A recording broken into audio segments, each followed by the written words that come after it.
Hello, beautiful hearts. I would like to speak today about what does it mean to be present.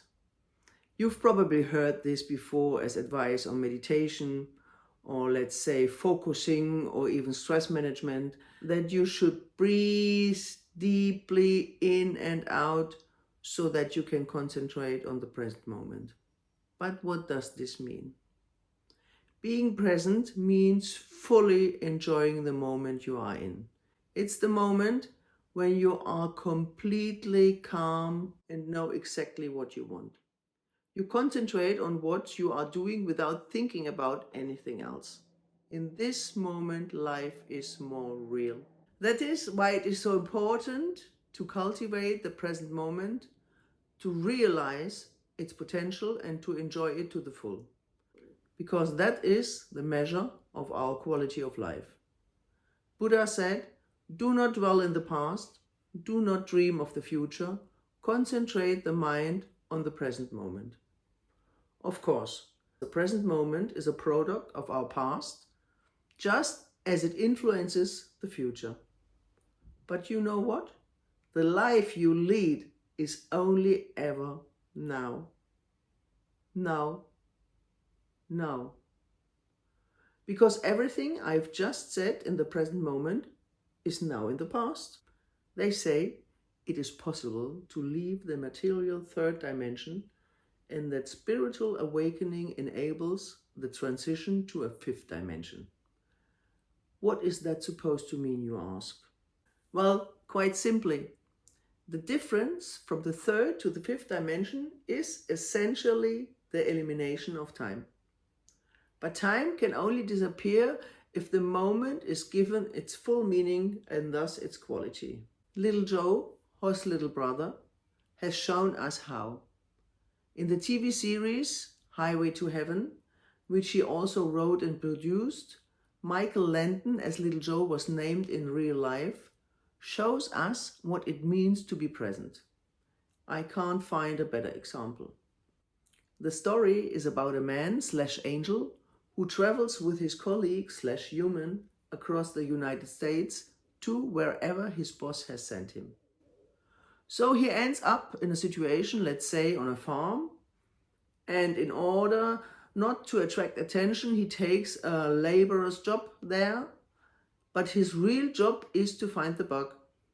Somewhere in this farm there's a bug, and the angel has to find the bug, eliminate it, satisfy his boss, and as a helper, as a human helper, so to speak, he has his colleague.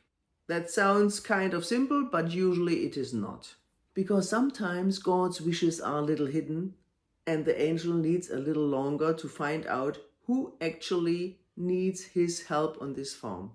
But of course, as in any good TV series, he always finds out and makes everything work out for the best, and then sets off again with his colleague on a journey to wherever his boss sends him next. Let this example roll off the tongue. Being present is our task. Thinking as less as possible, because in thought lies the word, in word lies the deed, and if we really want to find our task, our position in life, if we want to find contact with our higher self, which of course knows about all our previous lives and also knows how to become master of our timeline, then we should allow the silence to be inside of us. Otherwise, we won't hear our inner voice.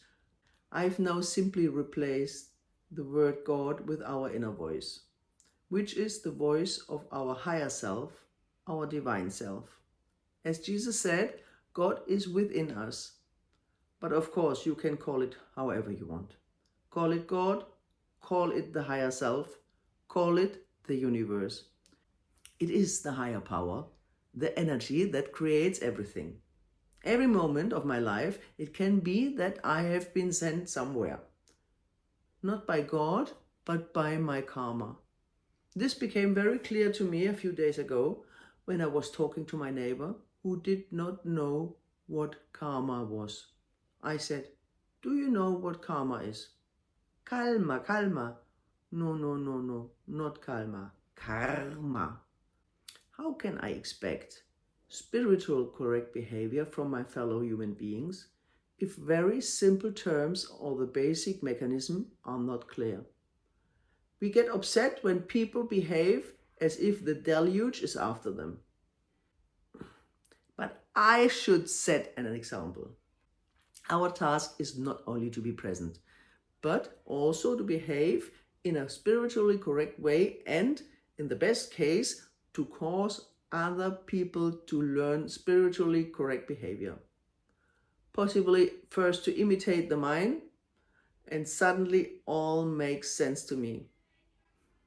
This is the end of the dark night of the soul. This is the task, this is the projection into the fifth dimension. So we won't be picked up by any spaceship. We won't leave Earth, but we will lift Earth up to another level. This may sound completely confusing, but suddenly everything makes sense. It makes sense where I am every moment. Obviously, finding our life's purpose is quite easy. You just have to set an example. Everywhere people are experiencing at the moment their spiritual awakening. When everyone starts living every moment with full heart, with full consciousness, then the world will change. Of course, this doesn't happen overnight, but it is possible in small steps to change your own perception. As mentioned at the beginning, concentrating on breathing is a way to focus your awareness on the present moment. But there are also more playful methods, such as singing or dancing, that allow us to be present. And it's not absolutely necessary, although helpful, to meditate in order to turn off the brain, or rather the thinking. Of course, I don't mean switching off the good sense, but simply reducing the constant blah blah, the monkey mind in our brains. You can try not to think at any moment in your daily routine. Car driving, for example. Concentrate on the street, concentrate on the moment, and don't think what you are doing or what you're doing tomorrow or what you're doing next. And guess what? Any activity you do with passion is an activity you do without thinking. If you like the video, please show it with a thumb up and don't forget to subscribe my channel. Thank you.